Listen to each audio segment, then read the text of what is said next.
I let my daughter-in-law finish humiliating me in front of 23 relatives at Thanksgiving.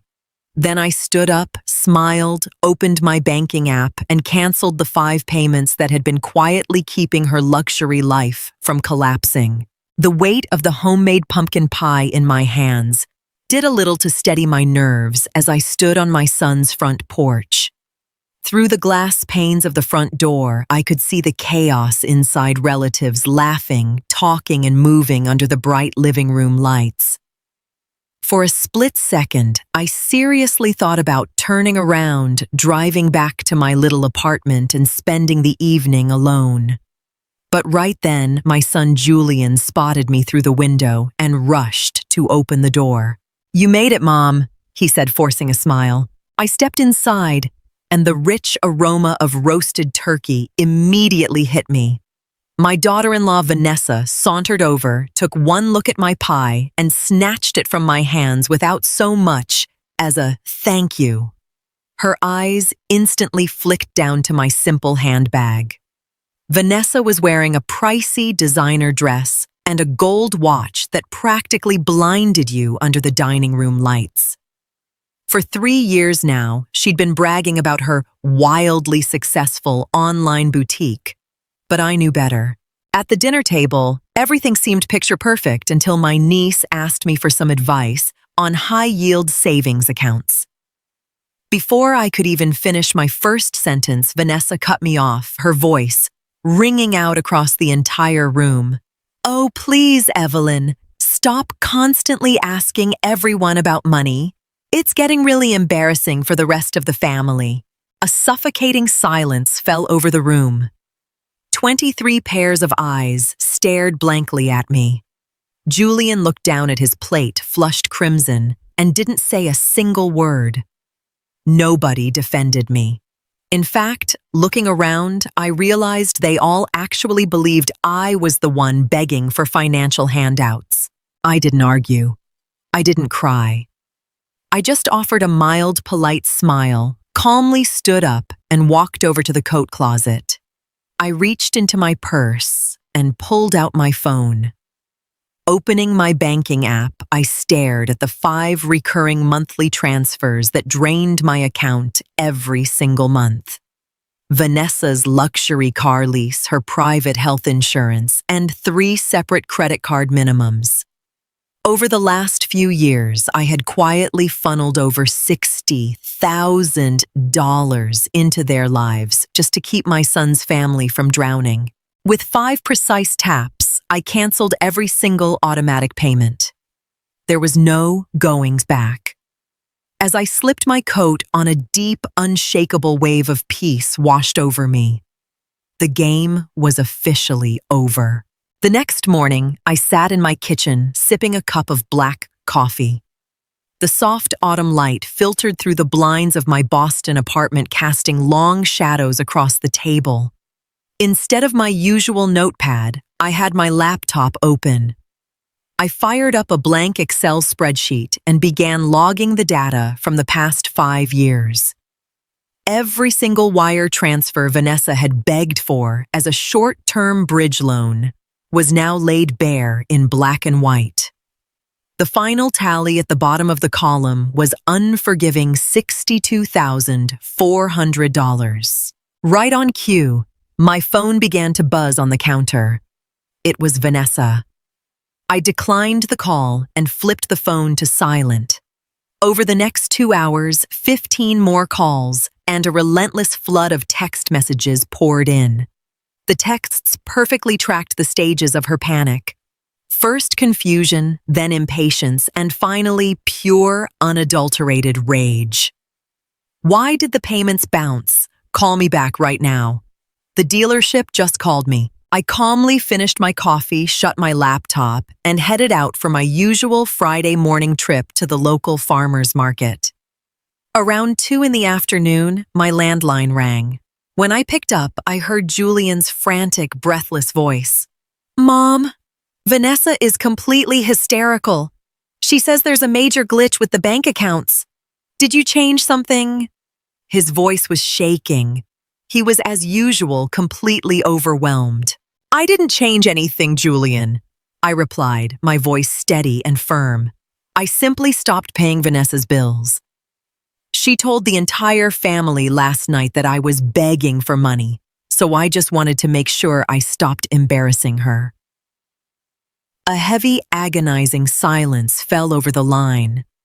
I could practically hear the gears turning in Julian's head as reality finally caught up with him. "But Mom, you can't just do that," he stammered. "She has obligations. Payments are due." I felt zero guilt, only a crystal clear sense of boundaries. She's a grown woman with a highly successful boutique. "Julian," I said dryly and hung up the phone. The peace and quiet in my apartment didn't last long. By Saturday morning, Julian showed up at my door unannounced. He looked pale, his hair messy and uncombed. Without saying a word, he walked in and sank into the kitchen chair he'd sat in since he was a boy. He stared down at his hands, unable to look me in the eye. "Vanessa has been crying for 24 hours straight," he began softly. "The repo men are coming for the car on Monday if the lease payment isn't wired. Mom, I don't get it. She always told me her business was booming." I sat down across from him, but I didn't offer him coffee. The days of coddling him were officially over. "Julian, your wife has been drowning in debt, and I have been quietly footing the bill for 5 years. I explained, keeping all emotion out of my voice.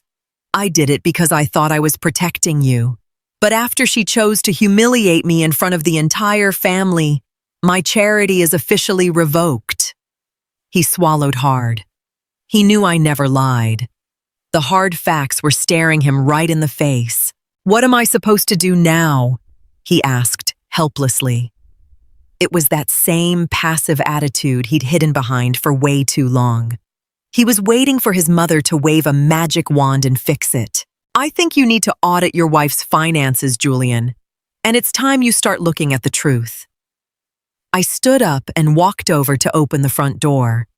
It was a clear, non-negotiable sign that our conversation was over. He got up slowly, visibly weighed down by the massive burden of a reality he had spent years ignoring. The moment he stepped out, I locked the deadbolt. I didn't feel any pain, just a growing sense of profound relief. For the first time since my husband passed away, I was living strictly by my own rules. Vanessa's house of cards was collapsing, and I wasn't going to hold up a single card. Sunday brought the predictable counterattack. Vanessa chose to use social media to try and control the narrative. A relative texted me a screenshot of her latest Instagram post. It was a black and white photo of her staring wistfully out a window, captioned, "It breaks my heart when family jealousy and bitter resentment tear a happy home apart. Praying for healing during this incredibly difficult trial." The comment section was already flooded with sympathy from aunts and cousins who had no clue what was actually going on. In the past, a post like that would have devastated me. I would have panicked, trying to explain myself or smooth things over. But this time, I didn't say a word. I simply printed out my Excel spreadsheet 3 times, slid the pages into 3 plain manila envelopes, and dropped them in the mail. No commentary, no angry notes, no defense, just the cold, hard numbers. Later that afternoon, my sister-in-law, Clara, the same woman who had given me dirty looks at Thanksgiving, called me up. "Evelyn, what on earth is going on? Vanessa is posting some really disturbing things online." I remained completely unbothered. "I just stopped financing Vanessa's luxury lifestyle, Clara. The receipts are actually on their way to the family elders right now, so everyone can see the data for themselves." Her tone shifted instantly, dropping the condescending curiosity for a sudden wave of panic. "Wait, what do you mean financing? Check your mailbox tomorrow morning. Have a great Sunday, Clara," I said and clicked end call. I went into my bedroom and started packing a bag. Now that my savings weren't being bled dry by Vanessa's shopping habits, I realized I had some disposable income. That very night, I booked a solo week-long trip to a bed and breakfast in Maine. It was time to start living my own life. At Quiet Revenge, we believe some of the strongest people are often the quietest ones. We share stories about family, betrayal, resilience, loss, and the strength people find when life tests them. While AI tools may help support certain parts of our creative process, every story is carefully selected, reviewed, edited, and produced by our team with great care and attention. Because our channel currently has limited monetization support from our community, helps us continue creating these stories.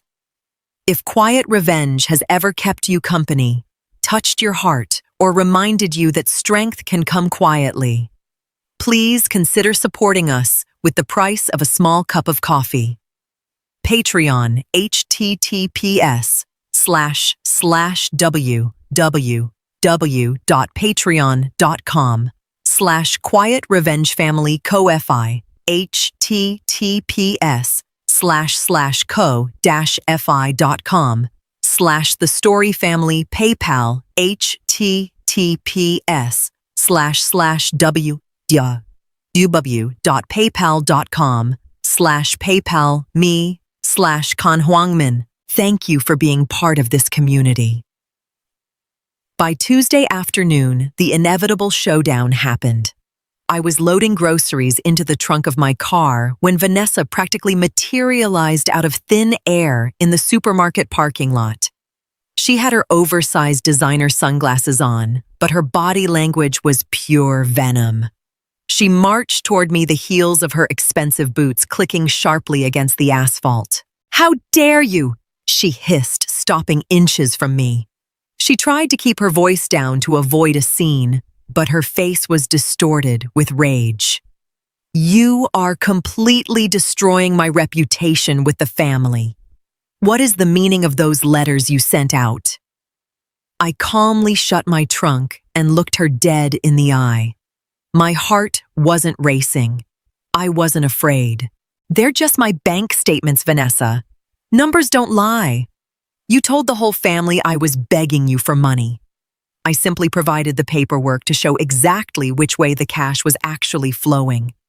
You are a bitter, malicious old woman." She spat, her voice trembling. "Julian will never forgive you for this. We are supposed to be a family. Family doesn't mean allowing someone to steal from you and insult you to your face."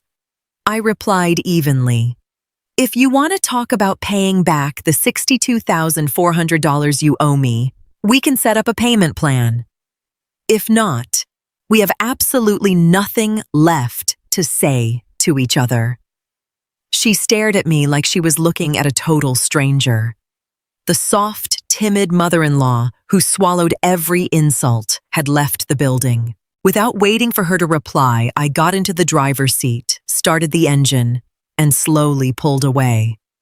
In my rearview mirror, I watched her standing alone in the parking lot, completely isolated out of options and stripped of her power because I refused to play into her drama. 2 days later, there was another knock at my door. It was late, almost 10 o'clock at night. When I opened it, Julian was standing there. This time, he wasn't just pale. His eyes were bloodshot from crying. He was holding one of the envelopes I had mailed out. It looked like his aunt had handed it right to him.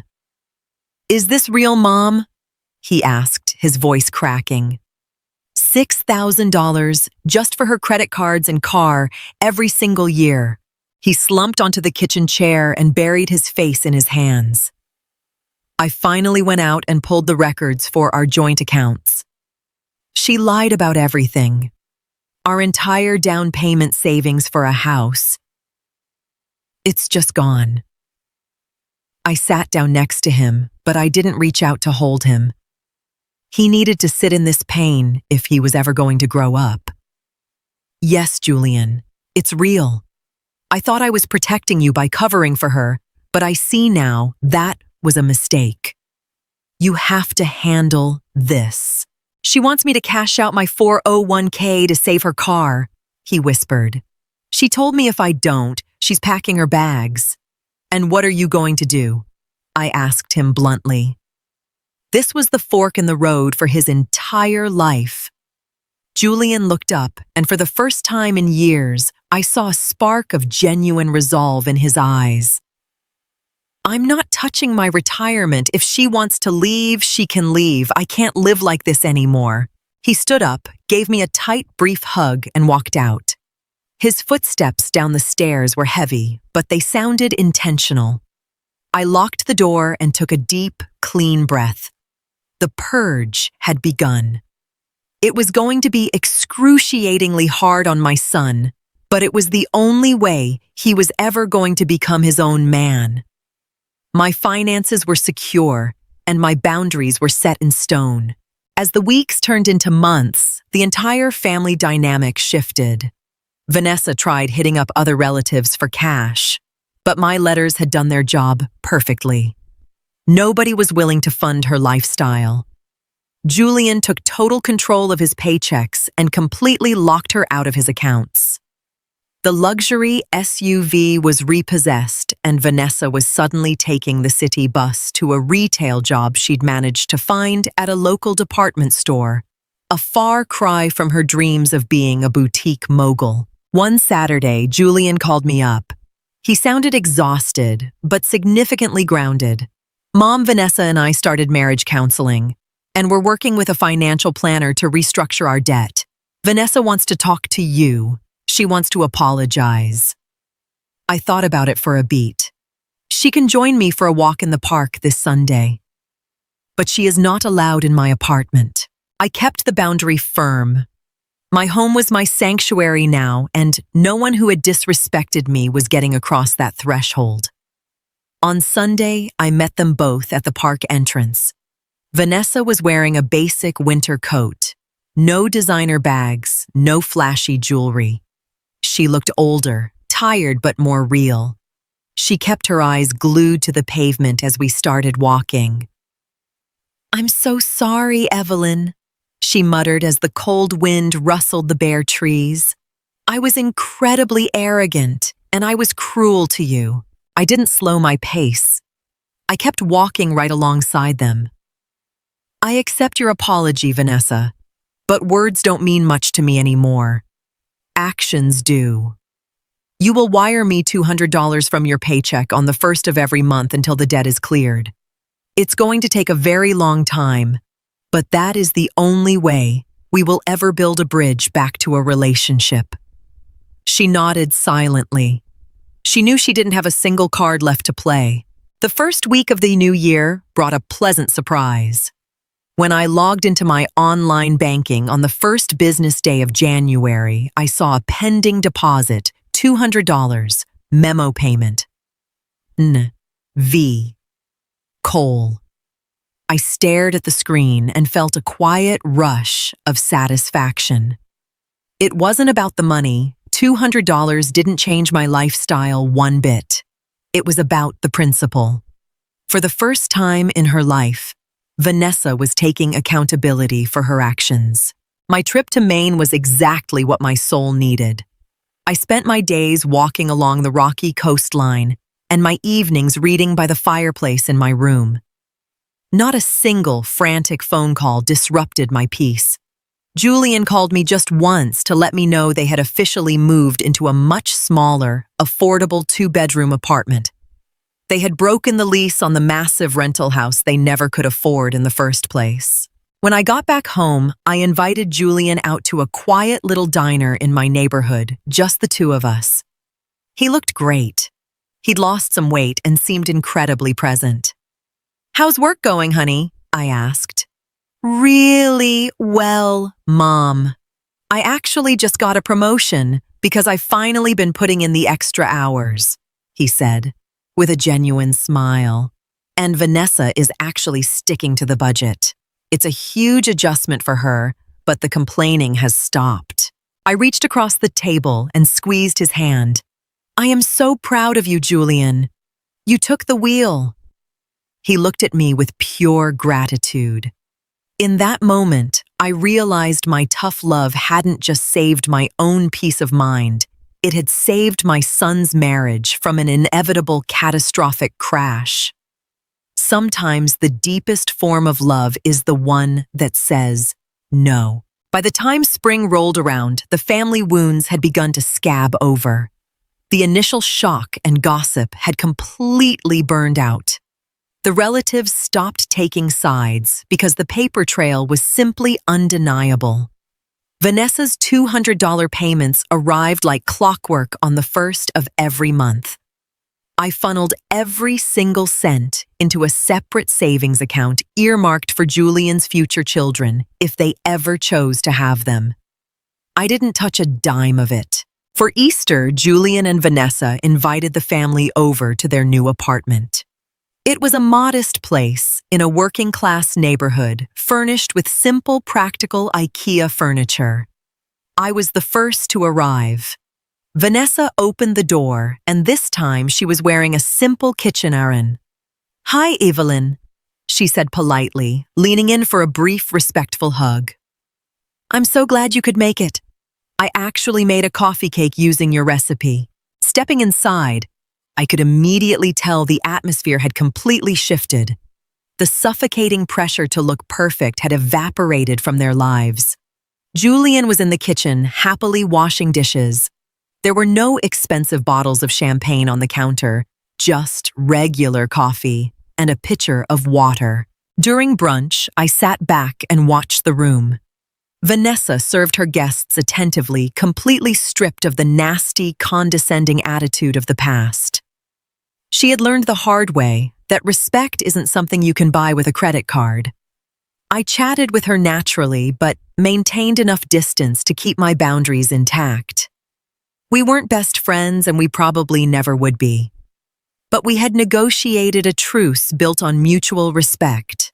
A full year after that infamous Thanksgiving dinner, I sat at my kitchen table once again. A pumpkin spice candle flickered in the center, filling my apartment with a warm, cozy scent. I held my journal in my lap, flipping back through the entries of the past 12 months. On my laptop, the Excel sheet was open. 12 consecutive lines were highlighted in green. The remaining balance was still massive, but the number didn't matter anymore. The process was what mattered. Tomorrow, I would drive back out to Julian and Vanessa's place for Thanksgiving. This year, I hadn't baked a single thing. Vanessa had explicitly asked me to come purely as a guest. She wanted to handle the whole dinner herself. I knew it would be a modest meal, but it would be real. No masks, no fraud, no secret bailouts. I closed my journal and felt an unshakable, profound sense of contentment fill my chest. My life was in perfect order. My cozy apartment was my castle, my retirement savings were secure, and my son had finally found his footing.